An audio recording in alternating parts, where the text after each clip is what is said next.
உலகத்திலேயே அதிகமா பக்தர்கள் போற புனித தலம் எதுன்னு கேட்டா அதுக்கு ஒரே ஒரு பதில்தான், திருப்பதி. இது வெறும் ஒரு கோயில் மட்டும் இல்ல, இந்த கலியுகத்துல நம்மள பாதுகாக்கிறதுக்காகவே பூலோகத்துக்கு வந்த பெருமாளோட வீடு. வாங்க, இந்த இடத்தோட ரகசியங்களுக்குள்ள நாமளும் ஒரு பயணம் போலாம். இந்த சத்தம், இந்த முழக்கம், இதுதான் திருப்பதியோட அடையாளம். லட்சக்கணக்கான குரல்கள் ஒன்னா சேர்ந்து ஒலிக்கும் போதே அது வெறும் வார்த்தைகள் இல்ல, அது ஒரு சக்தி. இந்த தெய்வீக அதிர்விலிருந்து நம்மளோட இந்த விளக்க பயணத்தை ஆரம்பிக்கலாம். அப்படி என்ன ஒரு காந்த சக்தி இந்த இடத்துக்கு?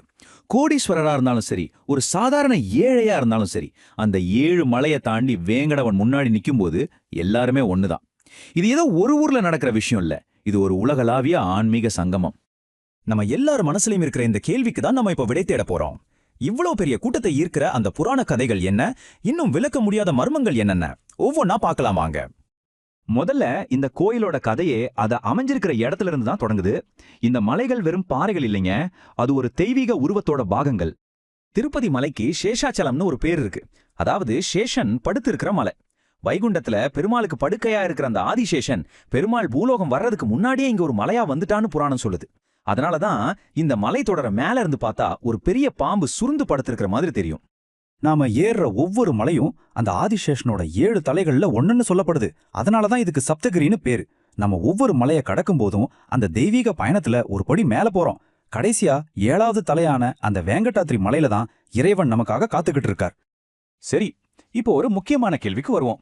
வைகுண்டத்துல பார்க்கடல்ல இருக்க வேண்டிய மகாவிஷ்ணு எதுக்காக இந்த பூலோக மலைக்கு வரணும்? அதுக்கு பின்னாடி ஒரு பெரிய கதை இருக்கு. எல்லாம் தொடங்குனது பிருகு முனிவர் வச்ச ஒரு டெஸ்ட்ல தான். அவர் மகாவிஷ்ணுவோட பொறுமையை சோதிக்க அவரோட மார்புல உதைச்சிடுறாரு. அங்கதான் மகாலட்சுமி வாசம் செய்யறாங்க. இதனால கோவப்பட்ட மகாலட்சுமி வைகுண்டத்தை விட்டு பூலோகத்துக்கு வந்துடுறாங்க. அவங்கள தேடி போன விஷ்ணு சீனிவாசனுங்கிற பேர்ல இந்த வேங்கடாத்ரி மலையில இருந்த ஒரு புற்றுக்குள்ள தவம் செய்ய ஆரம்பிச்சாரு. சீனிவாசனோட கதை இதோட முடியல. சொல்லப்போனா இங்கதான் அசல் கதையே தொடங்குது. ஒரு கல்யாணம் ஒரு பெரிய கடனுக்கு வழிவகுக்குது. நாம இன்னைக்கு பாக்குற பல சடங்குகளோட ஆரம்பமும் இங்கதான் இருக்கு. அதுக்கப்புறம் ஆகாஷராஜனோட மகளான பத்மாவதி தேவிய பார்த்ததும் அவங்க மேல காதல் கொண்டு கல்யாணம் பண்ணிக்க ஆசைப்பட்டாரு சீனிவாசன். ஆனா ஒரு பக்கம் இளவரசி, இன்னொரு பக்கம் சாதாரணமா இருந்த சீனிவாசன் கிட்ட ஒரு ராஜ குடும்பத்து கல்யாணம் நடத்த தேவையான செல்வம் இல்ல. அப்போதான் செல்வத்துக்கு அதிபதியான குபேரங்கிட்ட இருந்து 1 இல்ல 2 இல்ல 1,14,00,000 தங்க காசுகளை கடனா வாங்கினார்.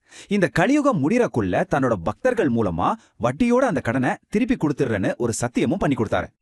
அன்னைக்கு வாங்கின அந்த தெய்வீக கடன் இன்னைக்கும் திருப்பி கட்டப்படுதுன்னா நம்புவீங்களா? அதுவும் நம்ம மூலமா தான். எப்படின்னு யோசிக்கிறீங்களா? நாம அங்க செய்யற 2 முக்கியமான சடங்குகள்ல தான் அதோட ரகசியமே இருக்கு. ஆமாங்க, பெருமாள் வாங்கின அந்த கடனுக்கும் நாம பாக்குற சடங்குகளுக்கும் நேரடி தொடர்பு இருக்கு.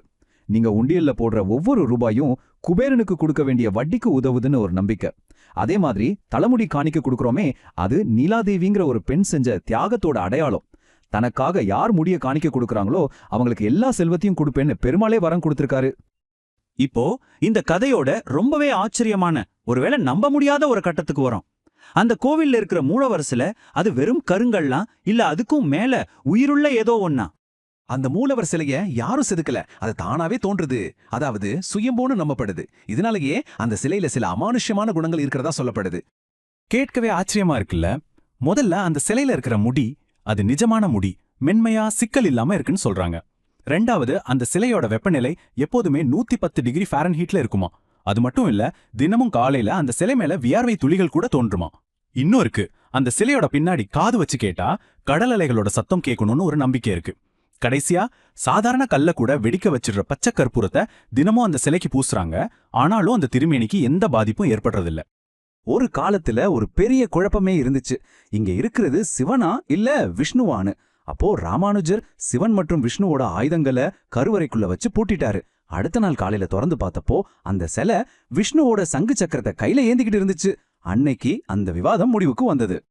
ஆக திருப்பதிங்கிறது வெறும் ஒரு வழிபாட்டு தலம் மட்டும் இல்ல, அது அசைக்க முடியாத நம்பிக்கை, ஆழமான புராண கதைகள், அப்புறம் அறிவியலால விளக்க முடியாத மர்மங்கள், இது எல்லாம் ஒன்னா சேர்ந்த ஒரு இடம். இந்த 3ல எது உண்மையான திருப்பதியா இருக்கும்னு நீங்க நினைக்கிறீங்க?